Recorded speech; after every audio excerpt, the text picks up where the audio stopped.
I'm Dana, 31, female. I live in a small, quiet city, in an apartment that smells of old books and the faint, sterile scent of latex gloves that clings to my work clothes. As a forensic scientist, my days are spent piecing together the silent stories left behind in the chaos of life's worst moments.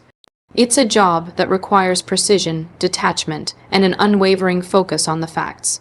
My life was a carefully constructed fortress of logic and order, built to withstand the emotional disarray that defined my family. I always believed that if I was needed enough, they would eventually see my worth beyond what I could do for them. But as you're about to hear, it took a lie, faltering surgery, and a moment of total abandonment for me to finally see the truth. Before this story unfolds, I'd love to connect with you. Please let me know in the comments where you're watching from and what time it is in your corner of the world. It's amazing to see how far these stories can travel. My family wasn't the type to show up for the small things. Birthdays were remembered via text, achievements were met with a cursory "that's nice, dear," and holidays were tense negotiations of obligation. My mother, Carol, a retired teacher, still saw me as an underperforming student who made strange, morbid career choices. My younger sister, Jess, a social media manager, lived a life so curated and glossy that my reality, filled with evidence bags and microscopes, was an inconvenient smudge on her perfect digital canvas. I was the reliable one, the fixer. When Jess's car broke down, I was the one who paid for the tow truck. When my mother's boiler failed, I spent a weekend navigating repair quotes and overseeing the work. I was their lifeline, a role I accepted because I craved the warmth of their approval, a warmth that was always just out of reach. The headaches started subtly, a dull throb behind my right eye that I dismissed as stress. But they grew, sharpening into blinding spikes of pain that would steal my vision and leave me nauseous. An MRI revealed the culprit, a benign but aggressively growing meningioma, a tumor nestled against my brain. "We need to operate," the neurosurgeon said, his voice calm and steady. "The procedure is routine, but the recovery will be significant. You will need someone to drive you home and stay with you for at least the first 72 hours. My first call was to my mother. "Brain surgery," she repeated, her voice thin with what I mistook for concern. "Oh, Dana, that's a lot." I explained the post-op requirements, the need for a ride, for someone to be there. "Of course, dear," she said a little too quickly. "Jess and I will figure it out. We'll be there." The next week was a flurry of preoperative appointments and logistical planning. I gave my mother and sister the date, the time, the hospital address, and the surgeon's direct contact number. I sent calendar invites, I texted reminders. Each message was met with a brief "got it" or a thumbs-up emoji. I chose to interpret their brevity as efficiency, not disinterest. My boss, Dr. Ben Carter, the chief medical examiner and a man I respected immensely, pulled me aside at work. "Dana, you're not just an employee, you're one of the best minds I've ever worked with," he said, his eyes kind. "Take all the time you need, and if you or your family need anything at all, you call me." I thanked him, touched by his genuine concern, a stark contrast to the clipped replies from my own family. I told him my mother and sister had it covered. I wanted to believe it. I needed to.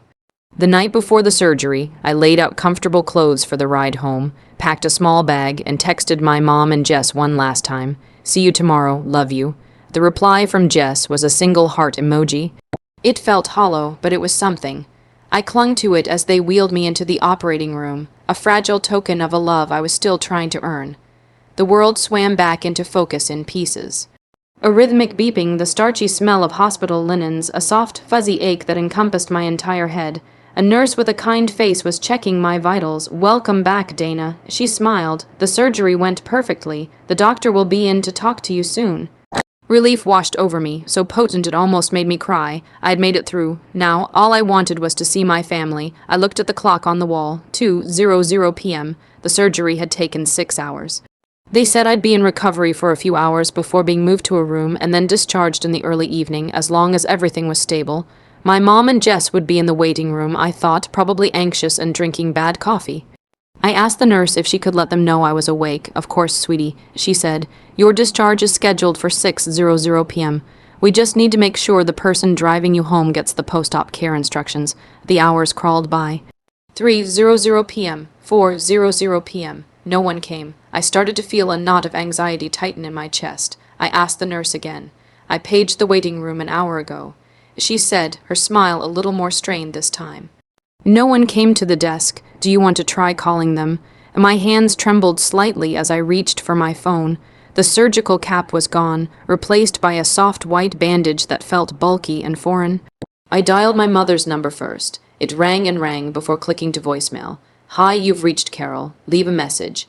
My voice was hoarse. "Mom, it's me. I'm out of surgery. Everything's fine. I'm in the recovery wing. Just call me back." I tried Jess next. Her phone went straight to voicemail. That was odd. Jess's phone was her life. It was never off. A cold dread began to seep into the edges of my relief. Maybe they were just grabbing a late lunch. Maybe their phones died. I scrolled through my sister's social media profile, a desperate, modern plea for information, and there it was, posted 30 minutes ago, a series of pictures of Jess and my mother clinking glasses of wine on a sun-drenched patio. They were at a vineyard an hour and a half away. The caption read, "Needed this little escape. So important to prioritize self-care. #wine tasting #mother-daughter day #blessed." I stared at the screen, the bright, smiling faces a grotesque mockery of my reality. I was in a hospital bed, my head stitched and bandaged, and they were on a self-care trip. They hadn't forgotten. They had made a choice. My finger hovered over the screen, and I dialed my mother again. This time she picked up on the second ring. "Dana, is everything okay?" she asked, her voice light, casual with the sound of laughter in the background. "Mom," I said, my own voice flat and empty, "where are you?" There was a brief pause. "Oh, honey, we just popped out for a bit. The doctor said the surgery would take ages. We didn't want to just sit around a stuffy waiting room all day." "I'm out of surgery, Mom. I've been out for hours. Discharge is in less than an hour. You were supposed to be here." "Oh," she said.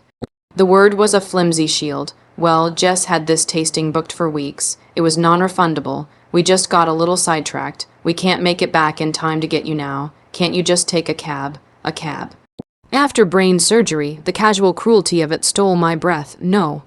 I whispered, "I can't. They won't release me without a designated caregiver." Another pause, this one filled with her audible sigh of irritation. "Well, this is a bit of a pickle, isn't it? I don't know what to tell you, Dana. Maybe a nurse can help you." The line went dead. She hadn't hung up. I realized the call had dropped, but she didn't call back. Neither did Jess. The unanswered call wasn't a technical glitch. It was a statement. I was on my own. Tears burned behind my eyes, hot and shameful.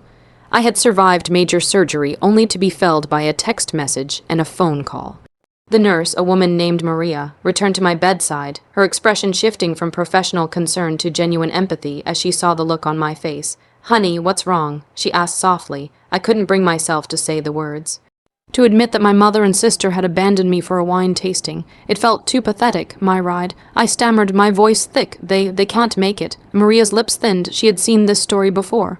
"Okay," she said, her tone becoming brisk and practical. "Hospital policy is firm. We can't discharge you to a taxi or a rideshare after this kind of procedure. Do you have anyone else, a friend, a neighbor?" My mind was a blank. My life revolved around my work and my family, the family that had just proven to be a mirage. My friends were casual acquaintances from the lab, people I shared coffee with, not my deepest vulnerabilities. I felt a wave of despair so profound it was dizzying. I was utterly, completely alone. I was about to ask if I could just stay the night when I remembered Dr. Carter's words, "If you or your family need anything, anything at all, you call me." It felt like a massive imposition, a deeply unprofessional overstep. He was my boss, not my emergency contact, but the alternative was to lie here, stranded and humiliated. With trembling fingers, I found his number in my phone's contacts. I took a deep breath and pressed call, rehearsing a polite, apologetic speech in my head. He answered immediately. "Dana, how are you? I was just thinking about you. Is everything all right?" His voice was so full of genuine warmth that it broke through my carefully constructed composure. I started to cry silent, choked sobs that I couldn't hold back. "Dr. Carter, I managed to get out. I'm so sorry to call you. This is so unprofessional, but I don't have a ride home, my family. They couldn't make it." I expected a moment of awkward silence, a polite demurral. Instead, he said, "Stay right where you are. I'm leaving the office now. What's your room number?" He didn't ask what happened. He didn't ask if I was sure. He just acted. Less than 45 minutes later, Dr. Carter walked into my room. He wasn't wearing his usual suit and tie. He was in jeans and a soft-looking sweater. He gave me a small, reassuring smile, ready to bust out of here. He listened patiently as the nurse went over the pages of post-op instructions, the medication schedule, the warning signs of a complication, the need for rest. He asked intelligent questions, his medical background making him a far better caregiver than my mother ever would have been. When she was done, he turned to me. "Okay, let's get you home." He helped me into the wheelchair for the trip to the hospital exit, his hand gentle on my shoulder. As we waited for him to pull his car around, I felt a strange mix of gratitude and shame. The man who signed my paychecks was showing me more care and decency than the woman who gave birth to me. He helped me into his car, making sure my head was supported, and buckled my seatbelt as if I were made of glass. As he drove, he kept the music low and the conversation light, telling me a funny story about a new intern at the lab. He didn't pry or ask about my family. He simply filled the silence with kindness. When we got to my apartment, he helped me up the stairs and unlocked my door. "I picked up your prescriptions on the way," he said, placing a paper bag on my kitchen counter and some soup just in case. He looked around my small, quiet apartment. "You call me if you need anything," he said, his voice firm. "I don't care what time it is. You're not alone in this, Dana." When the door closed behind him, I finally let myself break down, not from the pain of abandonment, but from the staggering, unexpected grace of his kindness. The first few days were a blur of medication schedules, deep sleep, and the persistent, dull ache in my head. Dr. Carter Ben, as he insisted I call him outside of work, was true to his word. He called twice a day to check in. On the third day, he showed up at my door with 2 bags of groceries. "Figured you might be running low," he said, already stocking my fridge with milk, fruit, and pre-made meals, and my wife, Sarah, sent this. He handed me a Tupperware container still warm to the touch. It was chicken pot pie. "She's a fantastic cook and a warrior," he added with a smile. "She insists you're not to lift a finger." I was overwhelmed. These people who owed me nothing were treating me with the care and concern I had always craved from my own blood. Meanwhile, my phone remained silent. Not a single call or text from my mother or Jess. Their social media, however, told a different story.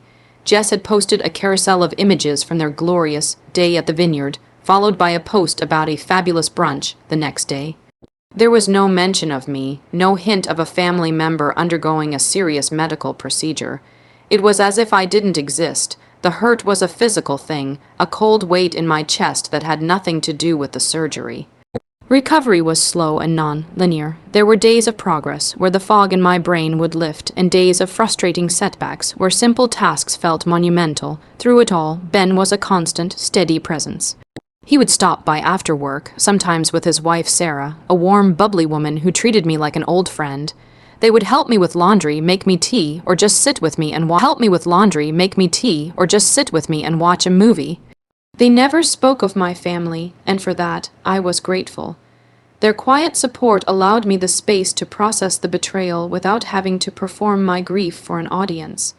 It was during that second week of recovery that I had my slow reckoning. Lying on my couch, staring at the ceiling, I sifted through years of memories, re-examining them through the lens of my newfound clarity. I saw the pattern I had refused to see before, the endless cycle of me giving and them taking.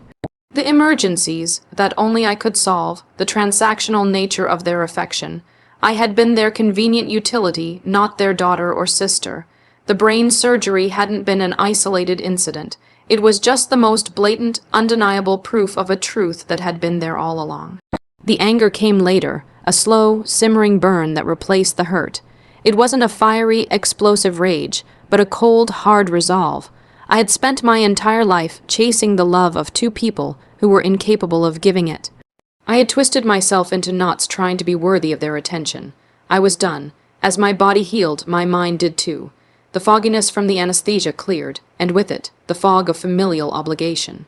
I started taking short walks, then longer ones. I began reading again, losing myself in complex forensic textbooks that felt more comforting than any novel.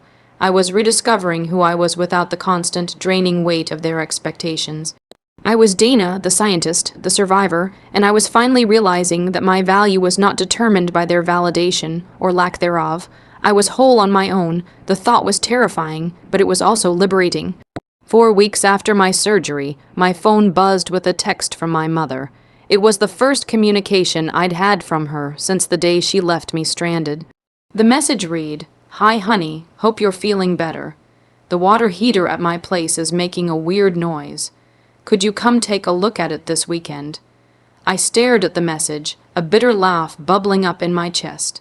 No apology, no how are you really doing, just a seamless slip back into my designated role as the family handyman. The audacity was breathtaking. For years, I would have dropped everything. I would have felt a surge of purpose, of being needed. Now, I felt nothing but a cold, clear-eyed disgust. I deleted the message and did not reply. That was the beginning of my plan, if you could even call it that. It wasn't a scheme for revenge in the traditional sense. I didn't want to cause them pain, I just wanted to remove myself from the equation. My revenge would be my absence. A few days later, a text from Jess arrived. Hey, my laptop just crashed and I have a huge deadline. You're a whiz with this stuff, can you help? It's an emergency. I remembered the many nights I'd spent troubleshooting her tech problems, retrieving her lost files, always for free, always on her schedule. I deleted her message too. Their attempts to contact me grew more frequent. Phone calls I let ring until they went to voicemail. Voicemails I deleted without listening to. A week of silence from me turned into 2, then 3. The tone of their messages shifted from casually demanding to confused, then to irritated. Dana, I know you're seeing my texts. This is very immature. That was my mother. Dana, I really need your help. Why are you ignoring me? This isn't funny. That was Jess. They didn't ask if I was okay. They didn't ask why I was silent. They only registered my absence as an inconvenience to them. It confirmed everything I had come to realize. During this time, my life was quietly, wonderfully blossoming. Ben and Sarah had become my surrogate family. I had dinner at their house every Sunday. They celebrated with me when my surgeon gave me a clean bill of health and cleared me to return to work. Stepping back into the lab felt like coming home. I threw myself into my work with a renewed passion, untethered from the constant low-level anxiety of waiting for the next family crisis. My focus sharpened. I solved a cold case that had stumped the department for years, piecing together microscopic fiber evidence that everyone else had missed. Ben called me into his office one afternoon, a wide grin on his face. The DA is ecstatic, he said, and the city is offering you a promotion, head of the trace evidence department. It's yours if you want it. It was more than a promotion. It was a validation of my skills, my intellect, my identity outside of my family. I accepted without hesitation. The news was made public in a local paper, a small feature on the police department's success in closing the old case with my name and picture prominently featured. I knew my mother, who read the local paper religiously, would see it. It was a message sent without a single word. I was not just surviving without them, I was thriving. My silence wasn't passive, it was a statement. It was a boundary, drawn not in sand, but in solid stone. They could knock, but they would no longer be allowed inside. 3 months to the day after my surgery, my doorbell rang. It was a Saturday afternoon. I was on my couch, grading a proficiency test for a new lab tech and drinking a cup of tea. I wasn't expecting anyone. Ben and Sarah were out of town for the weekend. I looked through the peephole and my stomach dropped. It was my mother and Jess standing on my doorstep looking uncomfortable and out of place. It was the first time they had ever been to my apartment. I almost didn't open the door. My first instinct was to hide, to pretend I wasn't home. But then the anger I had so carefully managed sparked. No, I wasn't going to hide in my own home. I had done nothing wrong. I took a deep breath, smoothed down my sweater, and opened the door. They both looked startled, as if they hadn't actually expected me to answer. My mother was holding a wilted-looking bouquet of grocery store flowers. Jess was wringing her hands, her eyes darting everywhere but at me. Dana, my mother said, forcing a brittle smile, we were in the neighborhood. We wanted to see how you were doing. You were in the neighborhood. I repeated, my voice even and calm. It seemed to unsettle them more than shouting would have. You've never been in my neighborhood before. Well, we read the article. Jess blurted out, finally meeting my gaze. About your promotion, congratulations. The words sounded hollow, rehearsed, thank you. I said, I didn't move from the doorway. I didn't invite them in. We stood there in a deeply awkward silence for a long moment before my mother finally cracked. Aren't you going to let us in? She asked, her voice laced with the familiar tone of maternal authority she always used when she felt challenged. No, I said simply, her face crumpled, a mask of offended disbelief. Dana, what has gotten into you? We came all this way to apologize. To apologize? I asked, a genuine curiosity in my voice. For what, specifically? Jess shifted her weight. For the day of your surgery. She mumbled. It was a mistake. We got distracted. You didn't get distracted, I said, my voice still quiet, but now edged with steel. You made a choice. You looked at two options, be there for your daughter and sister after she had a tumor removed from her brain, or go wine tasting, and you chose the wine. Then you ignored me for 4 weeks until you needed something, and now you're here not because you're worried about me, but because my silence has become inconvenient. You saw my picture in the paper and realized you had lost your leverage. You lost your fixer. My mother's face went from offended to furious. How dare you? She hissed. After everything I've done for you, I am your mother. A mother would have been at the hospital. I shot back, my voice finally rising. A sister would have called to see if I was alive. You did neither. A stranger, my boss, showed me more kindness and compassion in one afternoon than you two have shown me in my entire adult life. He drove me home. He bought me groceries. His wife cooked for me. Do you understand? Strangers took care of me because my own family abandoned me. The truth of my words hung in the air between us, stark and undeniable. Jess started to cry, fat, theatrical tears that I knew were more for her own discomfort than for my pain.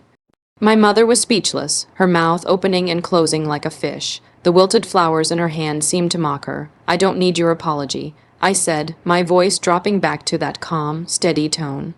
Because an apology implies you want to repair a relationship. There is nothing left to repair. You are not welcome in my home, and you are no longer welcome in my life. Please leave. I closed the door on their shocked faces, the solid click of the lock echoing in the sudden silence of my apartment. It wasn't a moment of triumph. It was a moment of profound, painful, and necessary finality. Closing the door on my mother and sister felt like closing a chapter of a book I had been forced to read my entire life. The relief was immediate and overwhelming. There was no lingering sadness, no second guessing. There was only the quiet hum of peace, a feeling so foreign in my own home that it took me a moment to identify it. For the first time, my space was truly my own, unburdened by the weight of their impending demands or the ghost of their disapproval. In the weeks that followed, they tried again. There were tearful voicemails, long, rambling emails full of justifications and accusations, and even a family friend sent to check on me and report back. I blocked their numbers, set up an email filter that sent their messages directly to the trash, and politely told the family friend that I was doing perfectly fine. The campaign of control, disguised as concern, eventually sputtered and died out. Silence, true and complete, finally settled. My life, in the meantime, continued its upward trajectory. The new department head position was challenging and immensely rewarding. I led my team with the kind of supportive, clear, headed guidance that Ben had shown me. We became the most efficient and successful unit in the entire state crime lab. My professional reputation grew, and with it, my own self-respect. My relationship with Ben and Sarah deepened into a genuine, familial bond. I was no longer a project for them, I was family. I spent holidays at their home, celebrated birthdays, and was even named godmother to their first grandchild. They showed me what unconditional love looked like. It was quiet, consistent, and given without expectation of repayment. It was showing up. One evening, about a year after my surgery, I was at a bookstore when I saw Jess across the aisle.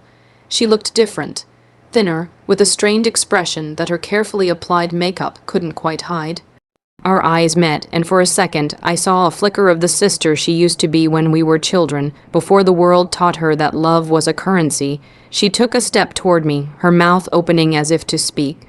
I gave her a small, polite nod, the kind one gives a stranger, and then I turned and walked away. There was nothing left to say. Her choices had been made, and so had mine. I no longer defined myself by the absence of the family I was born into, but by the presence of the family I chose. My life is full, not because I sought revenge, but because I chose peace. My work gives me purpose, my friends give me joy, and my quiet little apartment, which once felt like a fortress, now feels like a sanctuary. The scar on my head is a faint, pale line now, hidden by my hair. It's a reminder not of what I lost in that hospital, but of what I gained, the staggering, life-altering realization that sometimes the most loving thing you can do for yourself is to walk away and refuse to answer the call. The most profound revenge is not a loud confrontation, but a quiet, happy life lived entirely on your own terms.